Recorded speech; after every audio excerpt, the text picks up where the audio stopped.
Hello,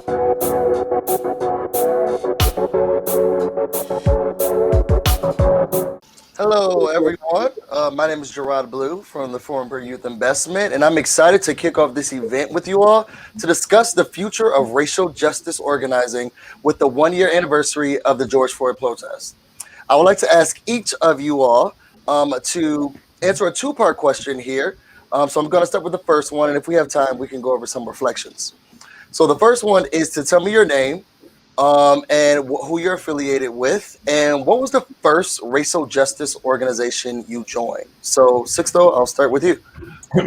Hello, everyone. My name is Sixto Canso. I'm the founder and CEO of Think of Us, and we are an R&D lab for systems transformation and child welfare. The first racial justice organization I joined was the NAACP in Bridgeport, Connecticut. I was about 15 years old. The Sean Bell shooting had just happened. And I felt so compelled because I had experienced so many different racial inequities in foster care myself.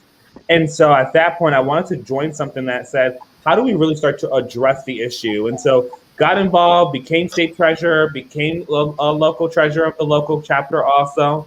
And it was critical to my development and where I'm at today. That's amazing. You moved right up there. Marigold, how about you? Hi everyone. Hi, my name is Margot Louie. I am a sophomore at Baltimore City College High.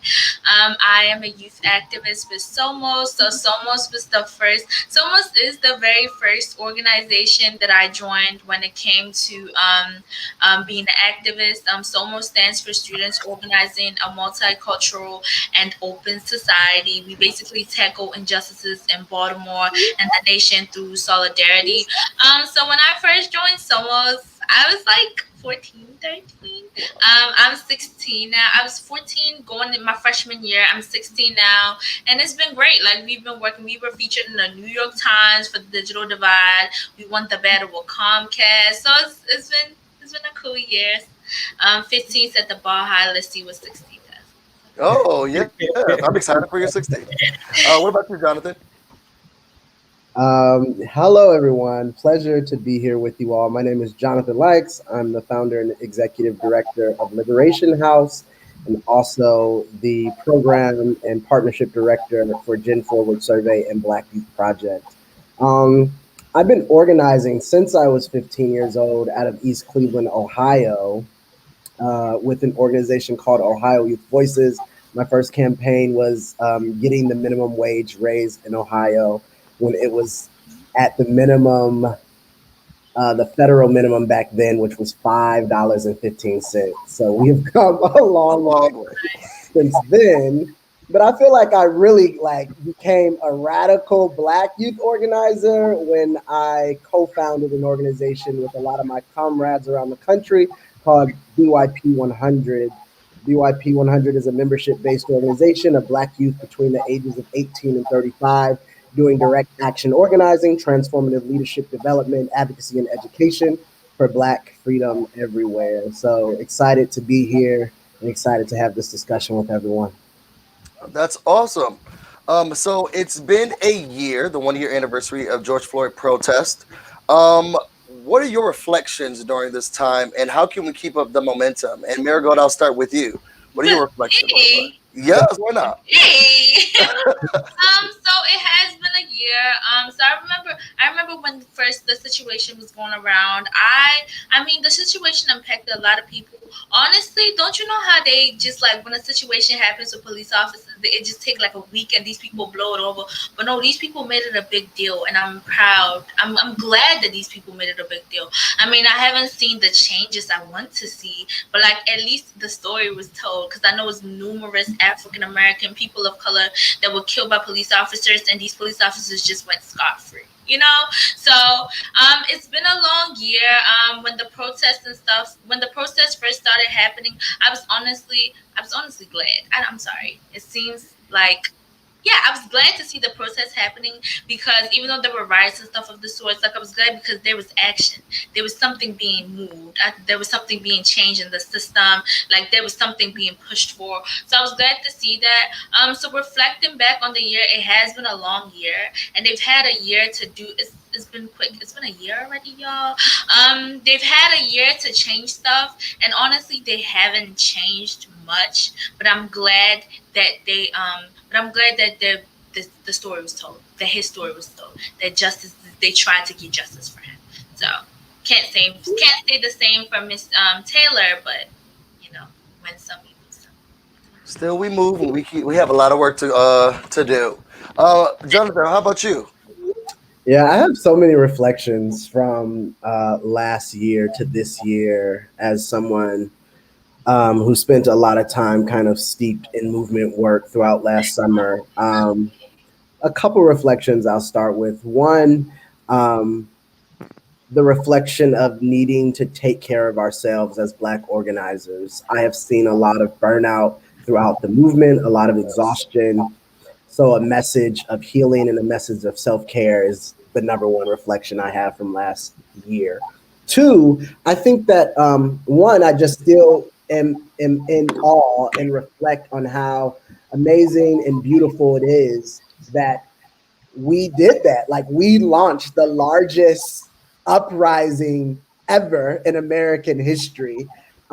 So we are all going down in the history books. I do think that there has been a lot of narrative change, Mhm. not enough policy changes coming down the pipeline from this movement.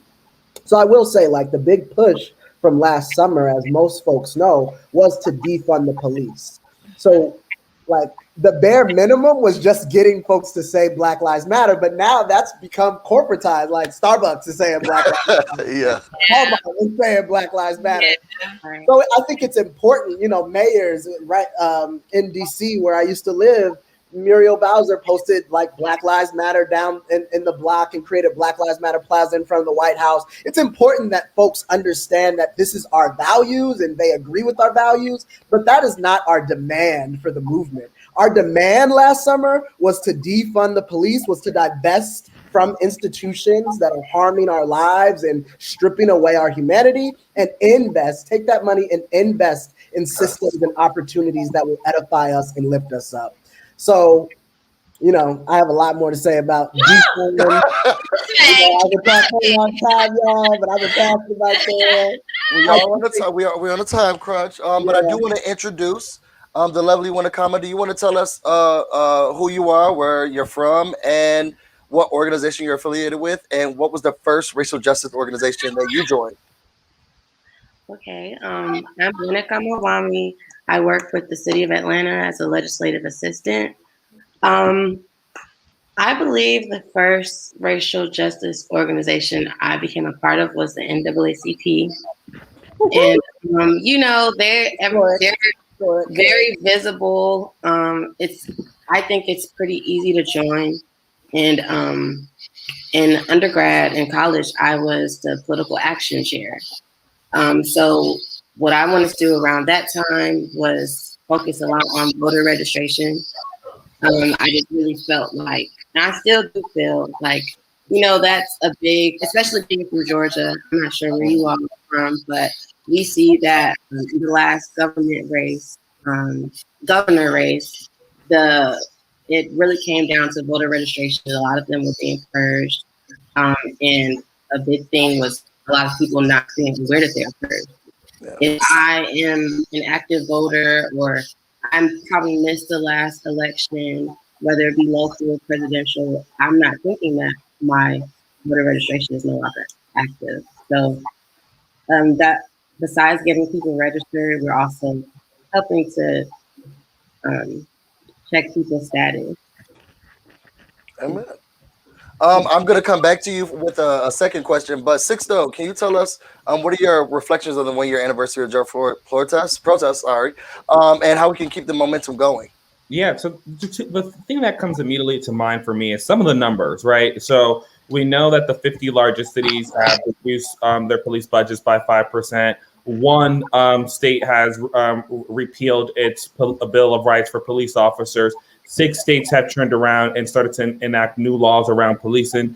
So I think that what I see happening is that there is starting to have progress. So for folks who are like, there's nothing happening, I wouldn't say there's nothing, but is it the promised land? Oh no, we got work to do, right? And I want to take a step back though to say that what my real reflection is at this moment is that this is larger than policing. And what has happened in our culture is now that the vibration of the truth is so blinding that people can no longer ignore it. And I think that is what's catalytic for this moment. So whether you're working in child welfare, policing, in other government sectors, the reality is that we have reached a tipping point where race has to be part of the conversation around equity. And so I just want to go ahead and leave us with the thought about how is it that we continue to take the momentum in our current work.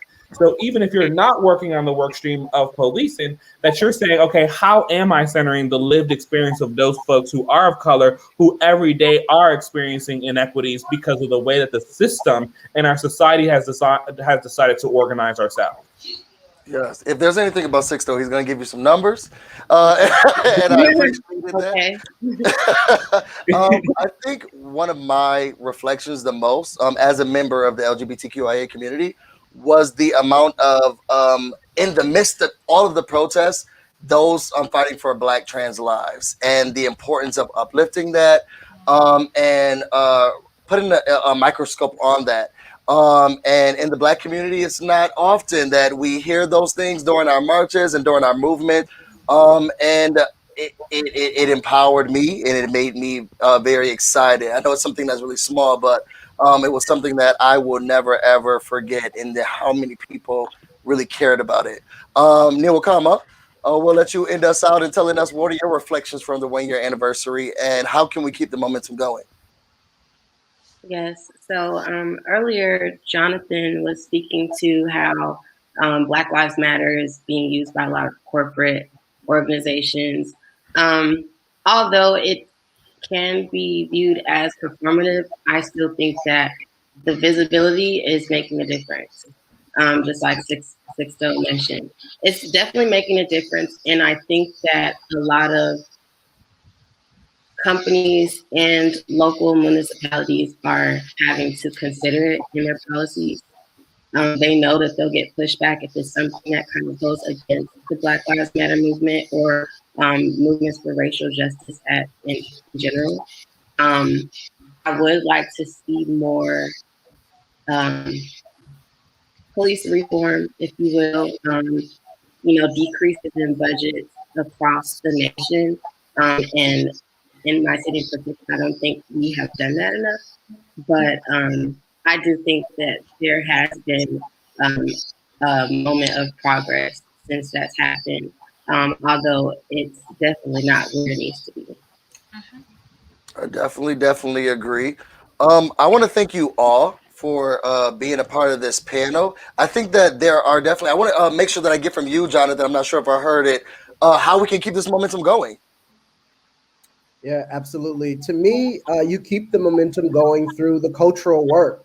So I'm also the curator of the Black Joy Experience, a Freedom Song album that comes out of the Movement for Black Lives.